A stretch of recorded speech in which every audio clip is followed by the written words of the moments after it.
de gerbe par Monsieur Tanguy de Prat, président de l'Union des anciens combattants et des affiliés de Colombes.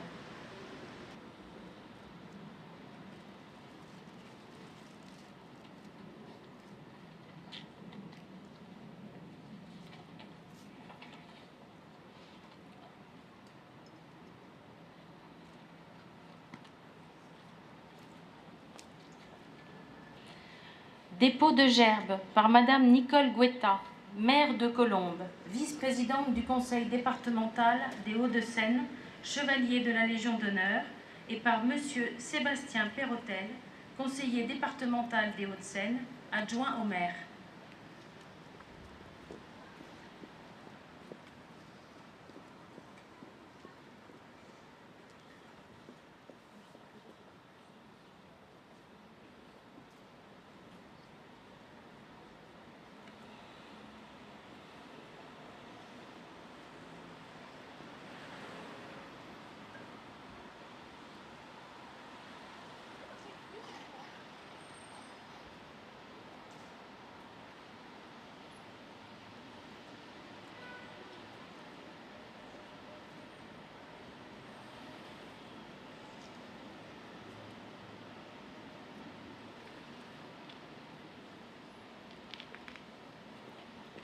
Dépôt de gerbe par Madame Caroline Koblenz, conseillère régionale d'Île-de-France, première adjointe au maire de Colombes, représentant Madame Valérie Pécresse, présidente du conseil régional d'Île-de-France.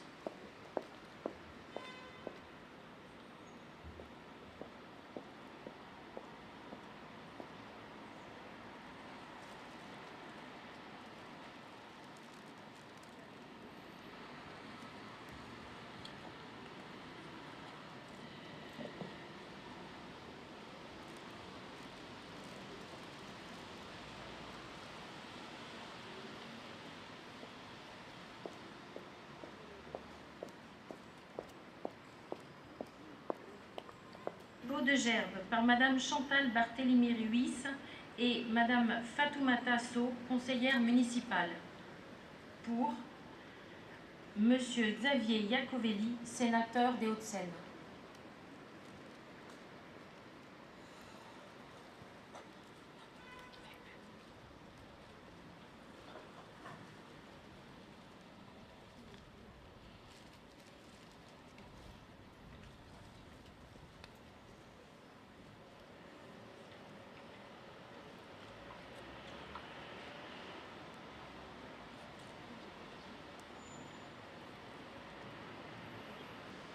Dépôt de gerbe par Madame Bénédicte Pétel, suppléante du député de la 2e circonscription des Hauts-de-Seine, et Monsieur Philippe Sarr, conseiller municipal, représentant Monsieur Adrien Taquet, député des Hauts-de-Seine.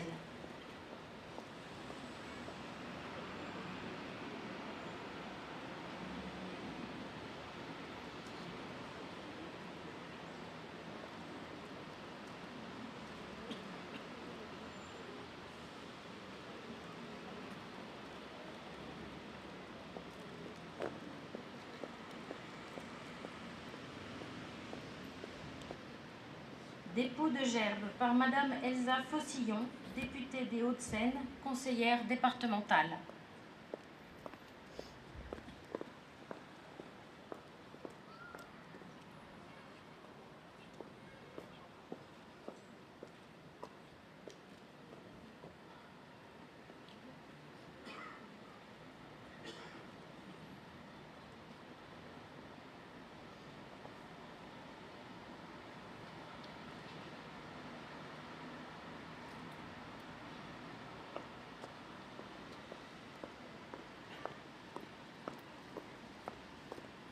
De gerbe par Madame Nicole Guetta, maire de Colombes, vice-présidente du conseil départemental des Hauts-de-Seine, chevalier de la Légion d'honneur.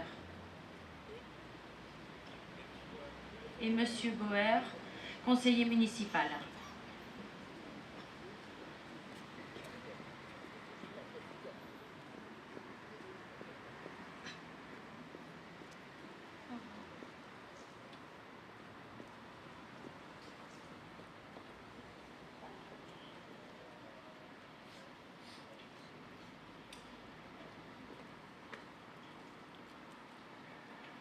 Au Mans.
Nous allons écouter maintenant la Marseillaise, interprétée par Emmanuel Bugeaud, chanteur lyrique colombien.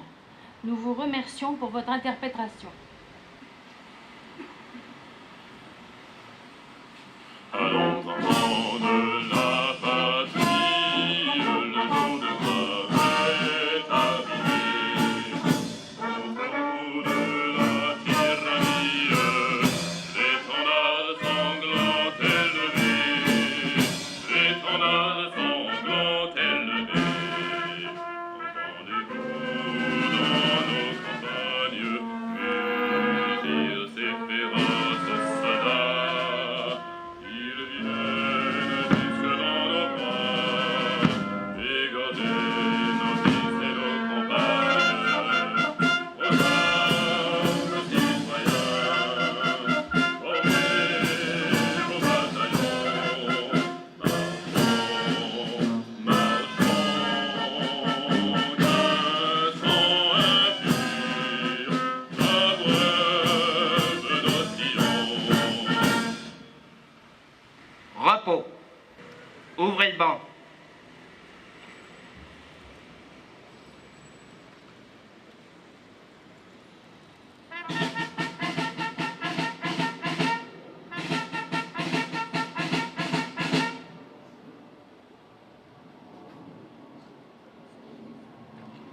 Nous allons maintenant entendre Monsieur Tanguy de Prat, président de l'Union des anciens combattants et affilié de Colombes.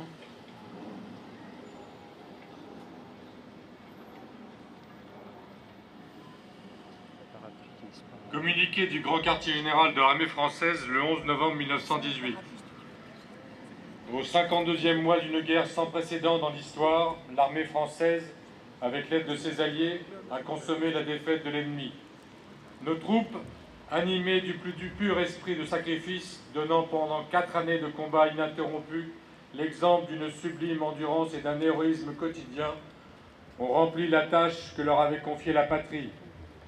Tantôt supportant avec une énergie indomptable les assauts de l'ennemi, tantôt attaquant elles-mêmes et forçant la victoire, elles ont, après une offensive décisive de 4 mois, bousculé, battu et jeté hors de France la puissante armée allemande et l'ont contrainte à demander la paix. Toutes les conditions exigées pour la suspension des hostilités ayant été acceptées par l'ennemi, l'armistice est en vigueur aujourd'hui à 11 heures.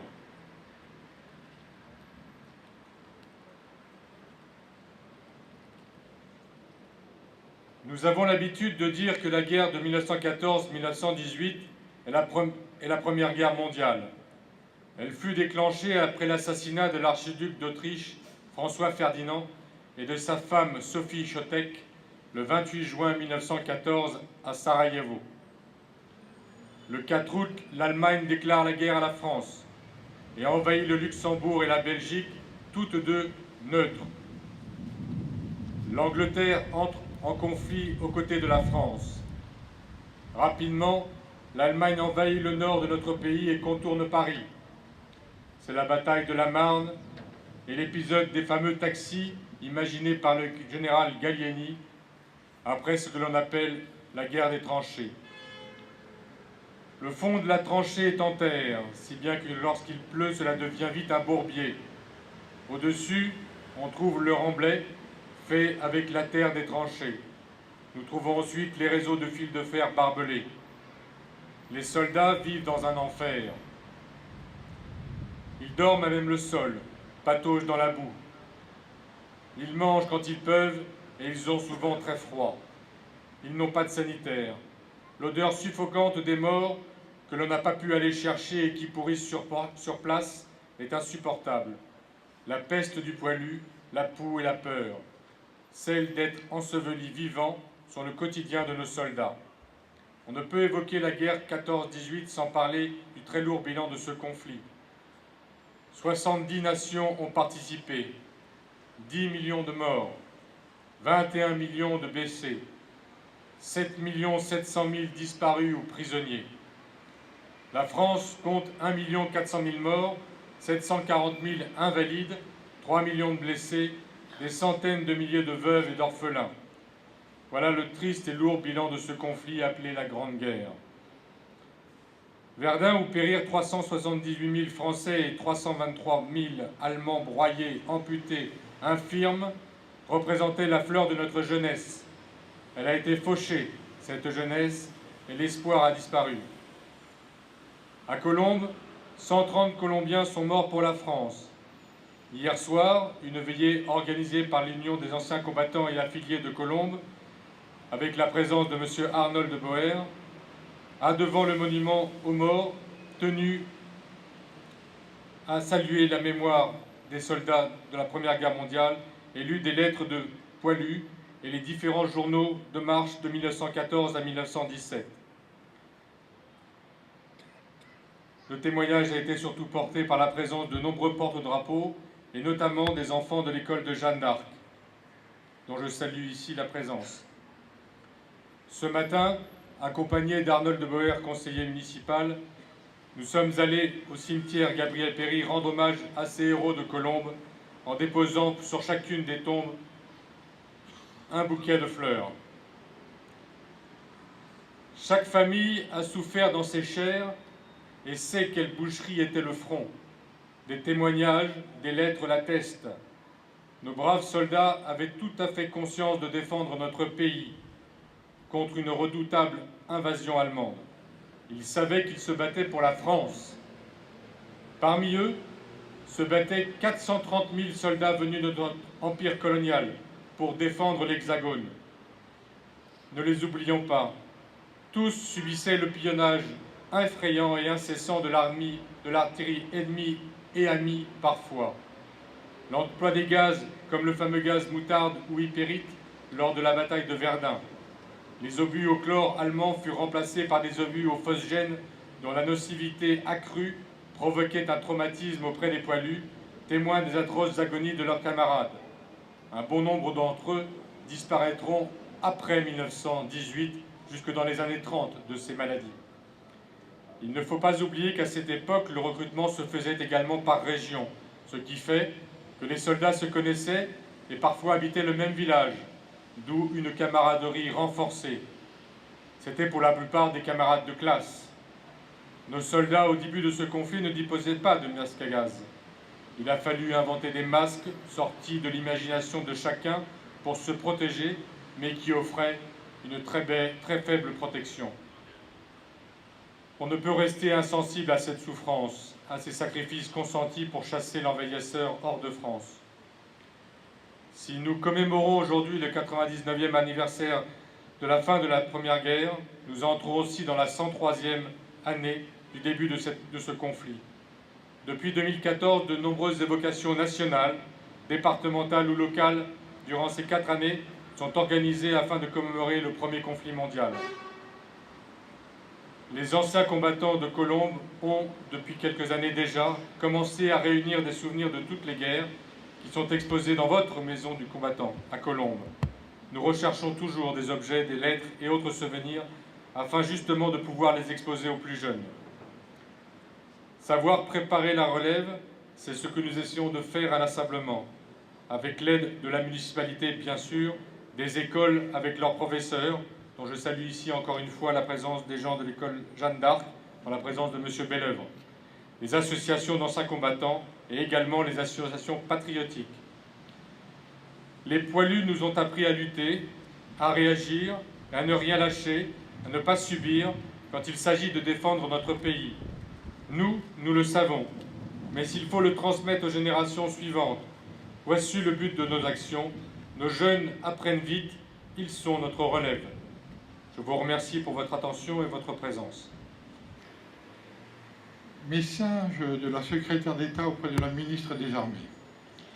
99 années ont passé depuis cette fin de matinée où, ce 11 novembre 1918, à 11 heures, sur le front, les clairons ont surgi pour sonner le cessez-le-feu. Un conflit de 4 ans et demi s'achevait alors. Si l'avant et l'arrière communient dans la fierté nationale, c'est aussi le temps du deuil qui commence face aux pertes considérables, tant civiles que militaires. La Grande Guerre a profondément bouleversé les nations européennes. Les équilibres mondiaux sont durablement modifiés. Cette année, nous célébrons plus particulièrement le centenaire de 1917. Après 3 ans de conflit, c'est l'année de la fatigue des peuples, mais aussi le tournant de la guerre. Sur le temps long, elle s'avère déterminante pour le XXe siècle. Ses conséquences se font encore sentir aujourd'hui. D'avril à octobre, le chemin des dames a rendu son terrible verdict. Cet échec sanglant affecte le moral des combattants et celui de l'arrière. L'armée française n'est pas seule à se sacrifier. Au prix des lourdes pertes, les Canadiens mènent l'offensive à Vimy, les Britanniques à Passchendaele, les Italiens sont vaincus à Caporetto. Les États-Unis rompent avec l'isolationnisme et s'engagent aux côtés de l'entente. L'arrivée progressive des soldats américains change le rapport des forces et va contribuer à forger la victoire. La mondialisation du conflit s'est intensifiée. Traversée par 2 révolutions, la Russie connaît de profonds bouleversements et signe le 15 décembre un armistice avec l'Allemagne. Cette dernière va pouvoir, en 1918, consacrer toutes ses forces sur le front occidental. Victimes indirectes de la guerre, des centaines de milliers d'enfants en portent les séquelles et se trouvent orphelins. Ils grandiront seuls ou au sein de familles incomplètes, marquées à jamais par la perte. C'est pour leur permettre de vivre dignement que l'État crée le 27 juillet 1917 le statut de pupille de la nation. Destiné à l'origine aux orphelins de la guerre, il est étendu aujourd'hui aux orphelins d'un parent tué en opérations militaires extérieures ou lors d'un combat terroriste. Le 16 novembre 1917, il y a presque 100 ans, au milieu de la tempête, Georges Clemenceau était appelé à former le gouvernement. Président du Conseil et ministre de la guerre à 76 ans, il appelle à la guerre intégrale et remobilise les nations et les armées avec l'obsession de mener la France à la victoire. En ce jour du 11 novembre, depuis la loi de 2012, nous rendons hommage à l'ensemble des morts pour la France, à ceux tombés lors de la Grande Guerre, lors de la Seconde Guerre mondiale, lors des guerres de décolonisation, à ceux tombés hier et aujourd'hui, lors de nos opérations extérieures, partout dans le monde. La nation, reconnaissante, rend hommage et perpétue l'indispensable mémoire. Je vous remercie. Messieurs les parlementaires, mesdames et messieurs les élus, mesdames, messieurs, et également, je remercie les jeunes de Jeanne d'Arc d'être présents. Comme les années précédentes, cette cérémonie s'inscrit dans le cadre du centenaire de la Grande Guerre. Les événements de l'année 1917 ont une portée historique considérable au point d'en faire comme la Révolution d'octobre en Russie et l'entrée en guerre des États-Unis, le tournant de la Grande Guerre. Bien plus, certains d'entre eux contribuent à façonner le XXe siècle. Mais il faut en être conscient. Les traces qui impriment dans la mémoire ne sont pas nécessairement proportionnelles à leur importance dans l'histoire. Les mutineries de 1917, par exemple, ont fini par laisser une empreinte mémorielle profonde en France. Pourtant, elles n'ont changé ni le cours de la guerre, ni le cours du siècle, si on les compare à d'autres faits majeurs, comme cette année terrible. Les batailles terrestres de 1917 ont des caractéristiques communes. Préparées pour briser enfin les lignes ennemies, elles ne sont pas décisives au plan stratégique ou tactique. Leurs conséquences politiques et sociales sont considérables, car nombre de ces offensives paraissent inutilement sanglantes après 2 ans et demi de combats intenses. C'est le cas à partir du 16 avril de l'offensive Nivelle au chemin des Dames ou sur les monts de Champagne, qui contribuent en partie seulement au désenclavement des mutineries. La fatigue des peuples, selon l'expression de l'historien Pierre Renouvain, est la grande caractéristique de l'année 1917. L'arrière est aussi affecté par un fort sentiment de dépression. Cette lassitude se manifeste par des grèves, des mouvements sociaux de plus ou moins grande envergure. La situation se stabilise. Les soldats et les sociétés tiennent finalement, malgré les privations induites par la guerre. Les tentatives de paix, nombreuses en 1917, échouent, à l'instar de celle initiée par les princes Bourbon-Parme entre la France et l'Autriche-Hongrie. Mais l'idée d'une paix durable après la guerre, garantie par une organisation internationale, progresse très nettement dans les esprits. Le projet de Société des Nations a pris son compte par le président américain Wilson en mai 1916 et porté par tout un mouvement en sa faveur en 1917, principalement aux États-Unis, en Grande-Bretagne et en France. En juin, le gouvernement français, jusqu'alors réticent, le fait adopter sans grand débat dans l'opinion par la Chambre des députés comme un de ses buts de la victoire future, en témoignage de la nouvelle solidarité avec l'Amérique, et ce, 6 mois avant que Wilson ne le consacre avec l'éclat dans le dernier de ses célèbres 14 points. L'entrée en guerre des États-Unis en avril 1917, entre les 2 révolutions russes, constitue l'autre événement fondamental, avec les conséquences à court et moyen terme. Elle change d'abord le rapport des forces en faveur de l'entente. Combinée avec la défection russe qui, après la révolution d'octobre, paraît redistribuer les cartes, elle transforme dans les 2 camps la façon de faire et de conduire la guerre. L'Allemagne, qui a maintenant la possibilité de masser ses troupes sur le front occidental, entend précipiter les événements en y préparant une grande offensive qu'elle espère décisive. Elle sera lancée en mars 1918, avant l'arrivée massive des soldats américains. À l'inverse, les grandes puissances alliées européennes, maintenant toutes démocratiques après les bouleversements en Russie, comprennent désormais qu'elles ont la capacité de tenir longtemps. Recevant dès le printemps 1917 de très larges crédits par les États-Unis, elles puisent dans leur richesse en même temps qu'elles se font aider par leurs marines de guerre et de commerce dans l'importante bataille de l'Atlantique.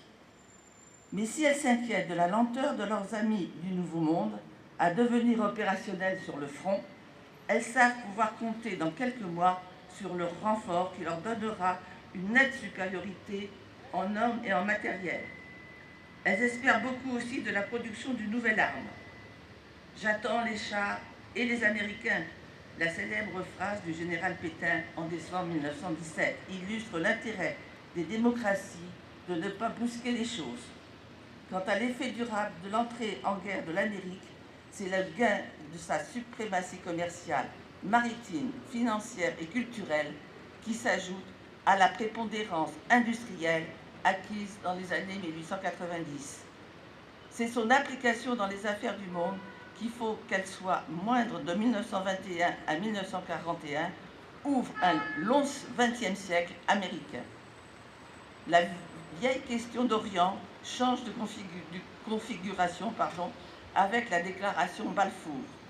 Déjà en 1916 commence la révolte arabe contre les autorités turques, encouragée par les Britanniques. La même année, le Royaume-Uni et la France signent les accords de Skip-Picot qui prévoient après la guerre la fin de la tutelle ottomane sur les provinces arabes et le partage de ces dernières entre les deux puissances sous la forme de zones d'influence.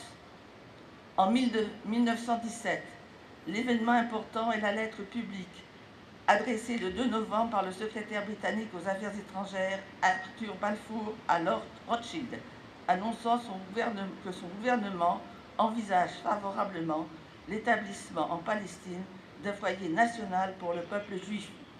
Déjà, Jules Cambon, secrétaire général du ministère français des Affaires étrangères, avait assuré dans une déclaration le 4 juin la sympathie de la France à l'idée d'un foyer national juif. Pendant ce temps, la révolte arabe gagne du terrain. En juin 1917, Faisal s'empare du port d'Aqaba sur la mer Rouge. Le 31 octobre, le général britannique Allenby emporte sur les troupes germano-ottomanes la bataille de Beersheba et entre à Jérusalem. Le 9 décembre, une nouvelle histoire commence à se jouer au Moyen-Orient. S'il y a un mort français de l'année 1917 dont il est indispensable aujourd'hui de saluer également la mémoire, c'est bien le capitaine aviateur Georges Guilmer, mort à seulement 22 ans, le 11 septembre 1917, et qui reste dans la mémoire collective comme un des premiers as de l'histoire de l'aviation. Rendons-lui hommage comme à tous ses frères d'armes disparus pendant la Première Guerre mondiale. On peut dire que l'année 1917 est une année cardinale, non seulement dans le déroulement de la Première Guerre mondiale, mais plus largement dans l'histoire du monde. Les grands conflits du XXe siècle trouvent tous, sans exception, leur source en 1917. L'opposition à venir entre systèmes et modèles politico-économiques et antagonistes, communistes et capitalistes, la guerre froide mais réelle entre nations impérialistes émergentes, États-Unis et Russie, qui va se substituer à celle qui a opposé depuis des siècles les vieux pays européens, aujourd'hui exsangues et usés. 1917 a vu naître ou s'accélérer le destin, durant les 365 jours sans précédent, de figures majeures des décennies à venir, telles que Hitler, Staline, Marie Curie, Mao, Proust, Freud, Mussolini, Einstein, De Gaulle ou Céline et quelques autres. Elles n'ont pas peu fait l'histoire en 1917, mais l'histoire les a fait en 1917. Elle a bouleversé leur vie, comme celle de millions d'autres. Un siècle plus tard, notre monde est le produit de cette année-là. Merci de votre attention. Fermez le banc.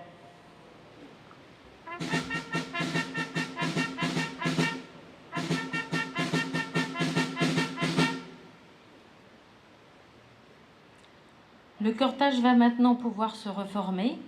Nous allons rejoindre l'hôtel de ville où Madame le maire est heureuse de vous convier au cocktail républicain qui conclura cette cérémonie commémorative du 99e anniversaire de l'armistice du 11 novembre 1918, commémoration de la victoire et de la paix, hommage à tous les morts pour la France.